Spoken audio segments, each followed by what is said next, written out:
여러분, 한 주일간 안녕하셨습니까? 제가 지난주에는 그 베드로의 그 심판 사상에 대해서 여러분께 이제 말씀을 드렸습니다. 근데 그 말씀을 드리고서 제가 사실은 굉장히 그 마음속에 그 걱정이 많았어요. 과연 이 말씀을 들으신 우리 시청자들께서 어떻게 생각하실까? 그래서 제가 굉장히 졸이는 마음으로 이제 조회수를 계속 검사를 해봤는데 생각보다 적지 않은 분들이 이 말씀을 들으시는 것에 대해서 제가 감동을 받았습니다. 그래서 용기를 좀 얻었고요. 그리고 그 말씀을 들으신 한 분이 제게 10가지 질문을 던져주셨습니다. 근데 그 10가지 질문이 사실은 제가 자세히 조사해 보니까 질문 하나당 보통 한 30분씩은 대답을 해야만 이것을 제대로 대답할 수 있는 그런 주제들이었습니다. 그리고 사실은 이 주제에 대한 어떤 그 배경을 알지 않는 한은 이 질문을 제가 사실 대답해 드린다고 그래도 많은 분들에겐 너무 생소한 것이 될 것 같아서 오늘 제가 그것을 조금 요약해서 오늘 여러분과 제게 지금 당장 그래도 좀 이해될 만한 그리고 우리에게 필요할 만한 그런 주제를 가지고 오늘 제가 여러분들에게 말씀을 드립니다. 그래서 오늘 제가 그 제목을 뭐라고 정했느냐면 조사심판, 의인과 악인이 따로 심판을 받는다고.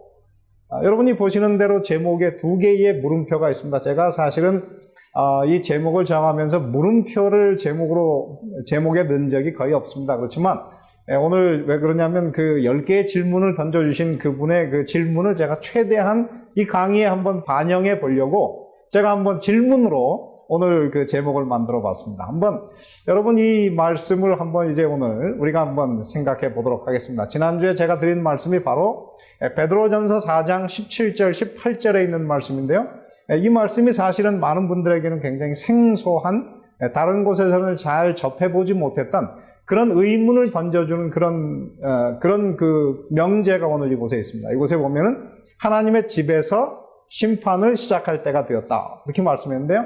보통 저희는 그 하나님의 심판은 예수님께서 재림하실 때 이 땅에서 이루어지지 않는가?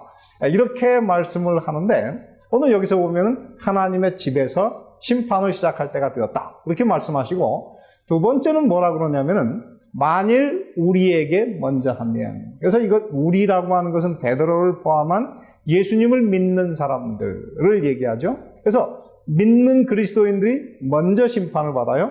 그리고 그 사람들은 어떤 사람이냐면 구원받을 사람. 그래서 그 다음에 보면 또 의인이 겨우 구원을 받으면 이렇게 말하고요.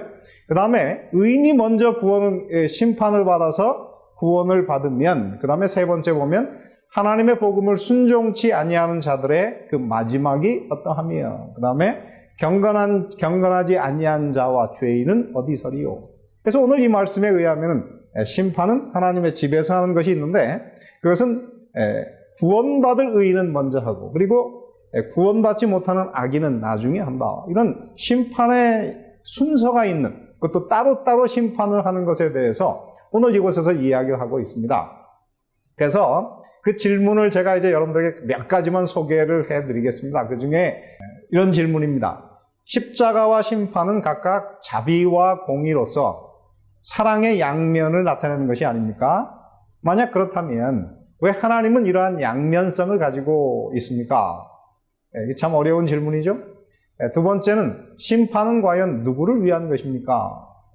그 다음에 세 번째는 심판의 기준은 과연 삶의 완전함입니까? 아니면 온전한 헌신입니까? 사실은 이것은 너무 중요한 굉장히 사실은 아주 제 핵심을 찌르는 그런 참 중요한 질문이 아닐 수가 없습니다. 제가 오늘 이 질문을 한번 대답해 보려고 애를 쓰고 있습니다. 네 번째는 이렇게 이야기했습니다.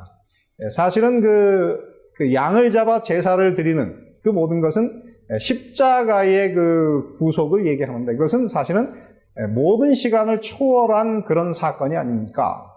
만약 그렇다면 구속사역과 심판의 때를 굳이 시간에 맞추어야 합니까? 그리고 이방인들에게는 과연 구원이 없습니까? 이런 질문은 사실 굉장히 중요한 질문이 아닐 수 없습니다. 그리고 마지막 질문은 이런 것입니다. 재림의 때를 정하는 것이 불가능하듯이 심판 혹은 조사 심판의 때를 정하는 것은 무리가 있다고 볼 수가 있습니다. 그렇다면 조사 없는 심판이 있습니까? 굳이 조사 심판이라는 용어가 필요합니까? 심판의 시기적인 종류와 그것들의 필요성, 지상성소 제도를 시간과 공간적으로 하늘과 땅의 그것을 하늘과 땅에 역사적으로 투영하는 것이 맞는 것입니까?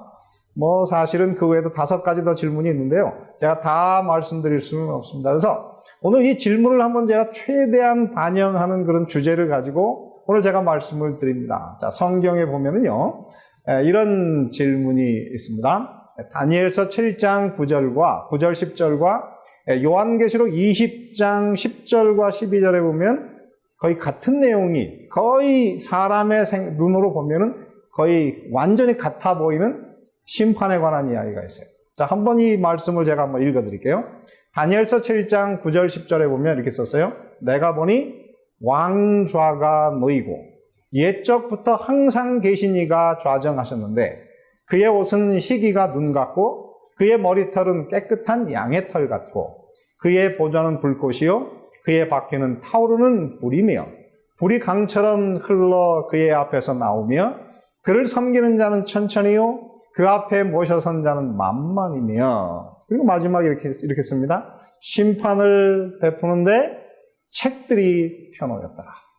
그 심판을 하는데 하나님께서 죄인을 심판하는 것이 아니고 혹은 의인에게 상을 주는 것이 아니고 하나님의 집에서 하나님의 보좌가 있는 곳에 천천만만의 천사가 다 그곳에 섬김으로 도열해 있는데 그곳에서 심판을 베푸는데 책들이 펴놓였더라. 이렇게 말씀하고요. 요한계시록 20장 11절, 11절에 12절에 보면 이렇게 씁니다. 또 내가 크고 흰 보좌와 그 위에 앉으신 이를 보니 땅과 하늘이 그 앞에서 피하여 간데 없더라. 아마 이것은 분위기를 보니까 땅과 하늘이 그 앞에서 피하여 간데 없다. 그런 것은 예수님의 재림이 끝난 것입니다. 왜 그러냐면은 예수님의 재림 때 어떻습니까? 요한계시록 14장에 보면 하늘이 종이축 말리는 것 같이 떠나가고 그 다음에 이 땅의 산과 섬들이 자리를 바꿔가지고 오늘 이곳에 보면 땅과 하늘이 그 앞에서 피하여 간데 없다 이렇게 말하잖아요. 그 다음에 이렇게 씁니다. 또 내가 보니 그 이전에 그 다니엘서 7장에 나오지 않는 한 단어가 있습니다. 죽은 자들이 큰 자나 작은 자나 그 보좌 앞에 서 있는데 근데 똑같아요. 책들이 펴 있고 또 다른 책이 펴졌으니 곧 생명책이라 죽은 자들이 자기 행위를 따라 책들에 기록된 대로 심판을 받으니. 저기 보면은 2가지 거의 같은 장면이 기록되었습니다. 그래서 이 2번째 요한계시록 20장에 나오는 이 말씀을 백보자의 심판이다. 그래서 많은 분들이 이 문제를 가지고 다니엘서 7장에 나오는 심판과 요한계시록 20장에 나오는 심판은 같은 것이냐 다른 것이냐 대부분의 많은 분들은 2개가 같은 것이다. 이렇게 결론을 내리고 있습니다. 그런데 제가 오늘 이 문제를 가만히 연구해 보니 2개는 조금 다른 것 같아요. 어떻게 다른가? 오늘 제 이 문제를 한번 다뤄보겠습니다. 자, 오늘 여기서 보면은 이제 책들이 펴놓였다.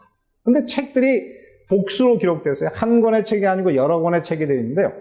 성경에 보면은 그 하나님께서 이름을 붙인 책들만 최소한 2권이고 이름이 없는 또 한 권의 책이 있어요. 요한계시록 13장 8절에 보면 그곳에 생명책이 있는데 이렇게 기록되었어요. 창세 이후로 죽임을 당한 어린 양의 생명책에 그 이름이 기록되지 못하고 이 땅에 사는 자들은 다 짐승에게 경배하리라. 그래서 오늘 이 말씀에 의하면 생명책에 기록된 사람들은 구원을 받을 것이고 그 생명책에 기록되지 않은 모든 사람들은 다 배도를 하여서 짐승에게 경배할 것이다.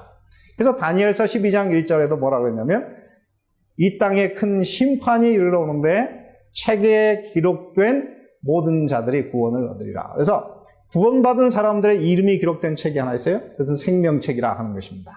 그 다음에 그 말라기 3장 16절에 보면 여호와를 경외하는 자와 그 이름을 존중히 여기는 자를 위하여 여호와 앞에 있는 기념책에 기록하셨느니라. 그래서 하나님께서는 이 땅에서 하나님을 위해서 또한 선을 위해서 좋은 일을 하는 모든 사람들의 행위를 기념책, 메모리얼 북에다가 다 그들의 이름과 행위를 하나님께서 다 기록해 놓고 계시다. 그렇게 말씀하십니다. 그 다음에 또 한 가지는 무엇이냐면 요한계시록 20장 12절에 보면 책들이 펴있고 또 다른 책이 펴졌는데 하나는 그 중에 하나는 생명책이고 그 다음에 다른 책은 이름이 없어요.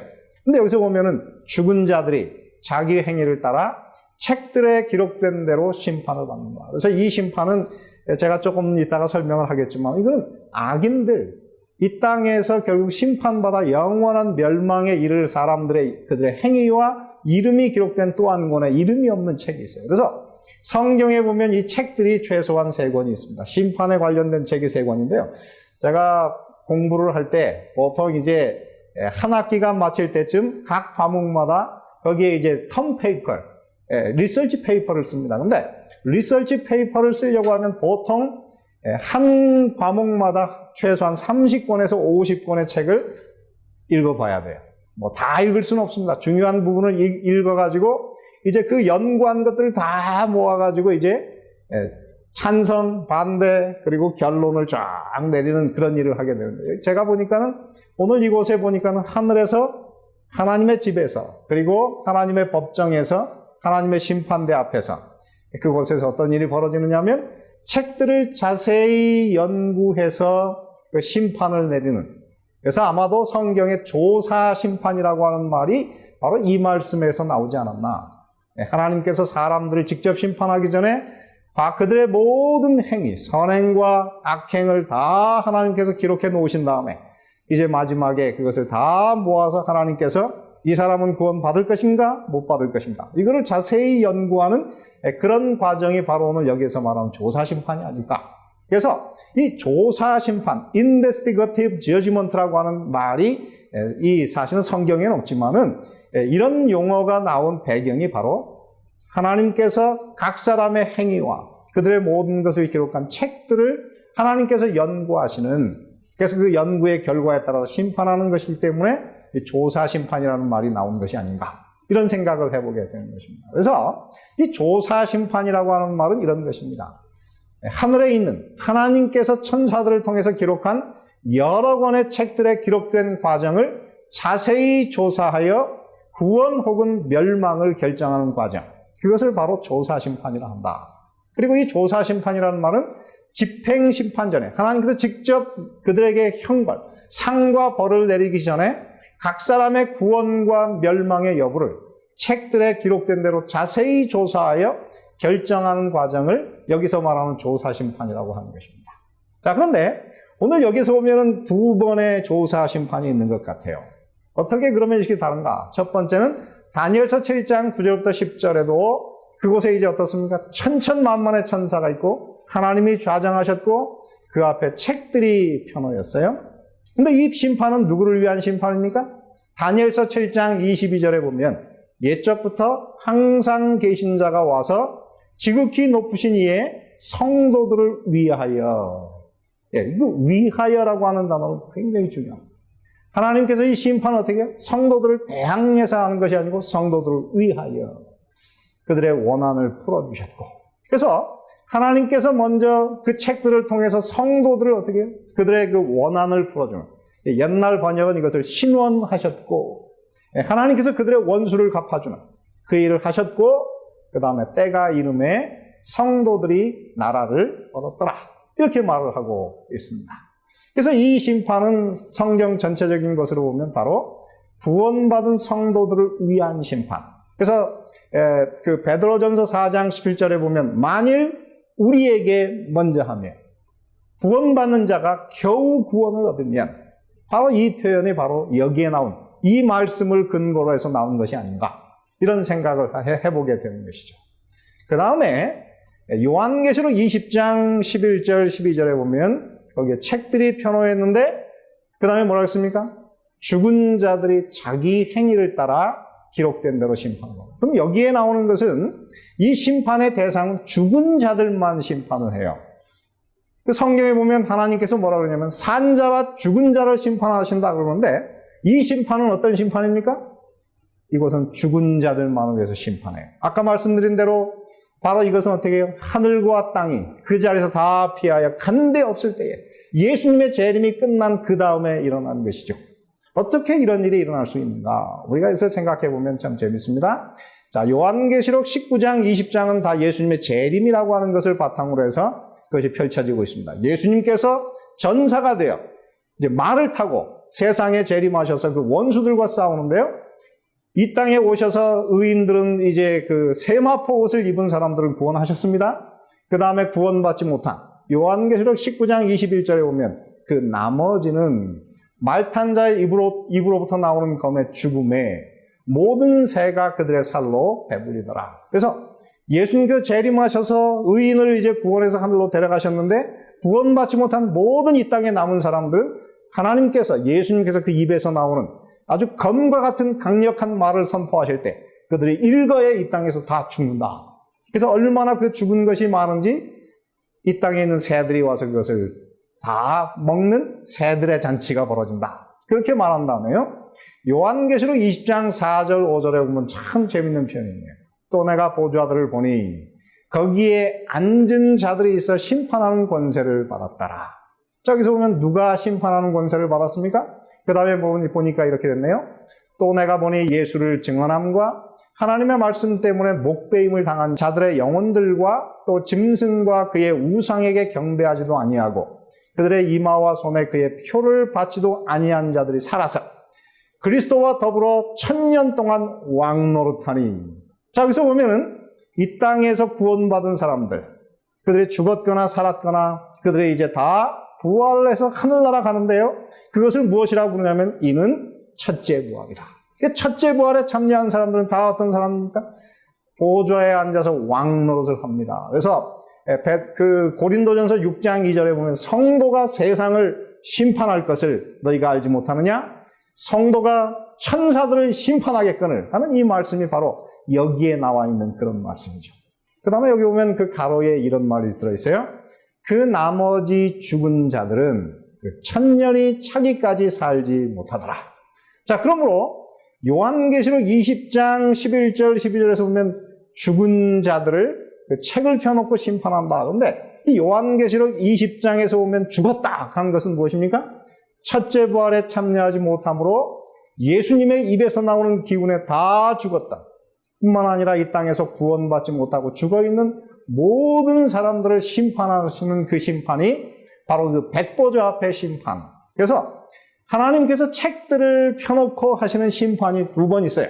하나는 무엇입니까? 재림 전에 하나님께서 구원받을 의인들을 위한 성도들을 신원하시는, 성도들을 구원하기 위한 성도들을 위한 심판을 먼저 하시고 재림하시고, 그리고 재림하셔서 의인들을 구원하셔서 부활시키시고 하늘에 데려가신 다음에 그때까지 구원받지 못하고 죽어있는 모든 사람들을 계시록 20장에서 두 번째 죽은 자들을 책에 따라 심판하시는 두 번째 악인들을 위한 그런 조사 심판이 있는 것입니다.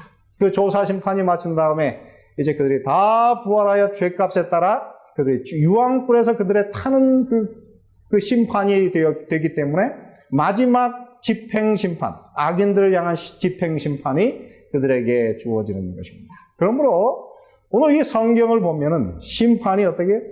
먼저 의인들을 위한 조사심판과 재림과 1000년기 후에 악인들을 향한 조사심판과 마지막 집행심판, 이렇게 4번으로 심판이 구성되어 있는 것이 성경의 사실인 것입니다.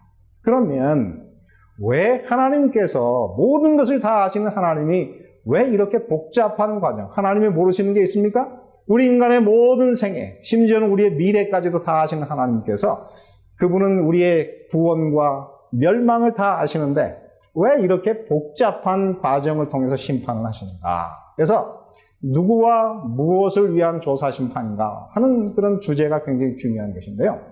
그 첫 번째 재림전 조사심판은 그 판단, 거기에 그 판사로서 참여하는 사람들이 누구냐면은 저는 이렇게 말할 수 있어요.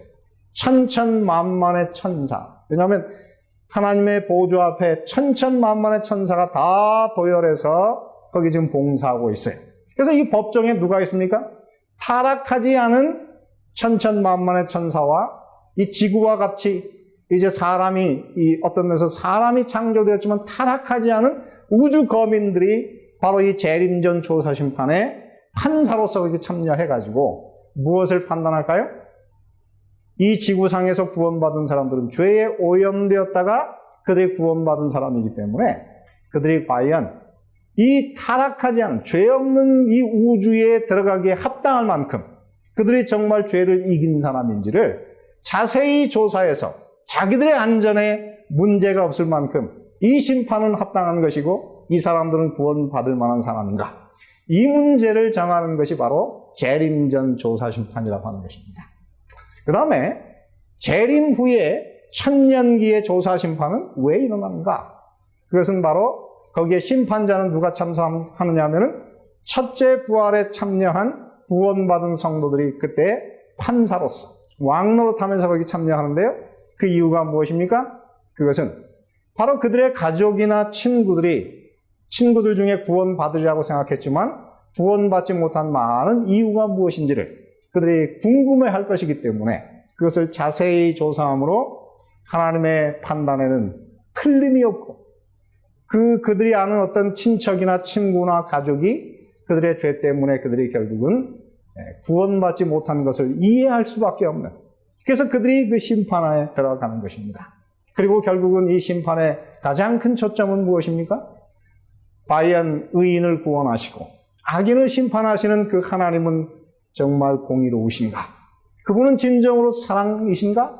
이 모든 것을 자세히 조사함으로 하나님의 정당하심을 이 세상에 증거하는 그 심판이 바로 이 첫 번째 조사심판과 재림 후의 두 번째 조사심판을 통해서 온 우주에 드러나게 될 그런 심판이 아닌가, 이런 생각을 해보게 되는 것입니다.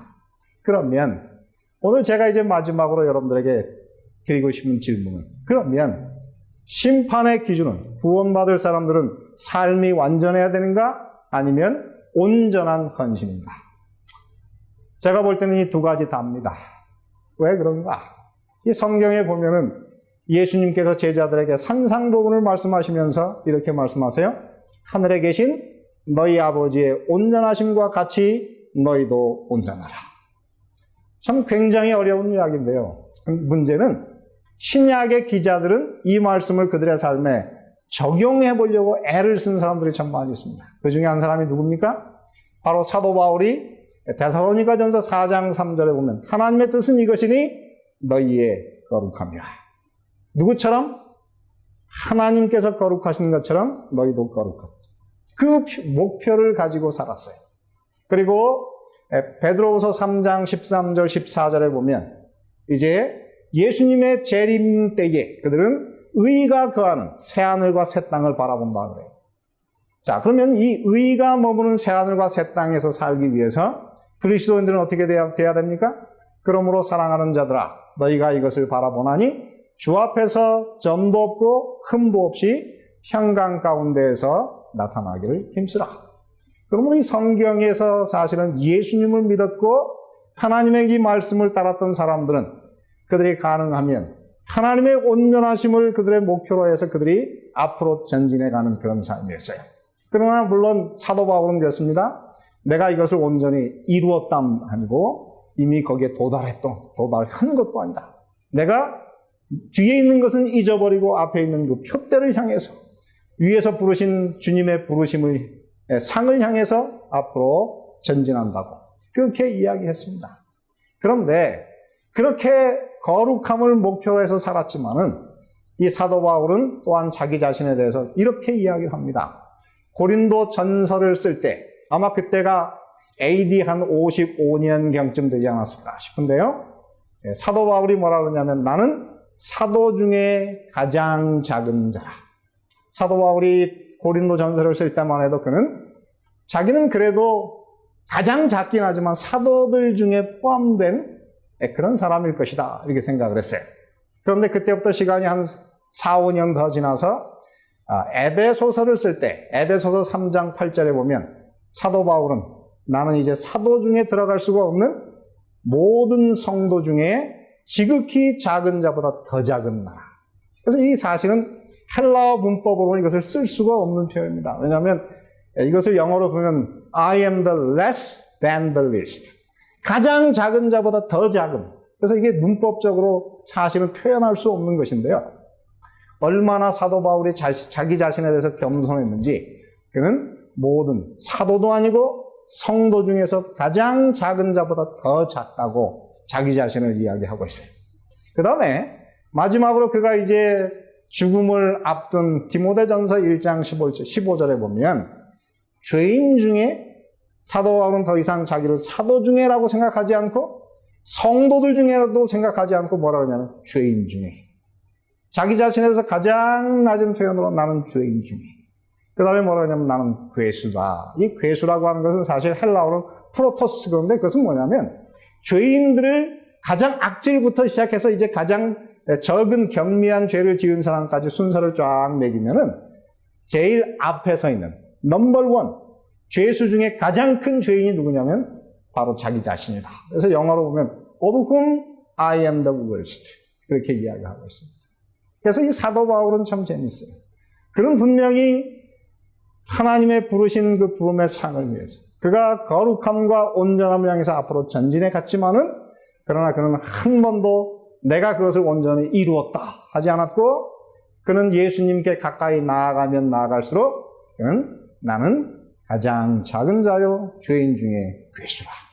그래서 그는 점점 하나님께 가까이 나가면서 그가 점점 그 자신이 성숙하고 익어갈수록 그는 자기 자신에 대해서 점점 낮아지는 그런 평가를 가진 사람. 그래서 그는 하나님의 은혜가 없으면 구원받을 수 없는 연약한 사람인 것을 그 마음속에 늘 느끼고 살았던 것입니다. 그래서 오늘 이제 이 말씀을 제가 다시 한번 정리하자면 그러면 우리는 행위의 완전함인가 아니면은 온전한 헌신인가? 저는 이 두 가지를 다 좋아함으로 우리가 이 두 가지 마음을 다 가지고 사는 그런 그리스도인으로서 구원받는 것이다. 자, 그래서 오늘 제가 이제 이 조사 심판에 관해서 이제 한 분께서 주신 질문을 제가 최대한 오늘 여러분들에게 설명드리려고 애를 써봤습니다. 사랑하는 모든 시청자 여러분, 이 말씀을 잘 들으시고 여러분의 삶에서 오늘 하나님의 심판대 앞에서 지금 우리를 심판하시는 그 하나님의 그 심판 가운데에서 은혜로 말미암아 변함을 입는 그 은혜 가운데서 구원받으시는 모든 분들이 되시기를 바라면서 말씀을 마치겠습니다.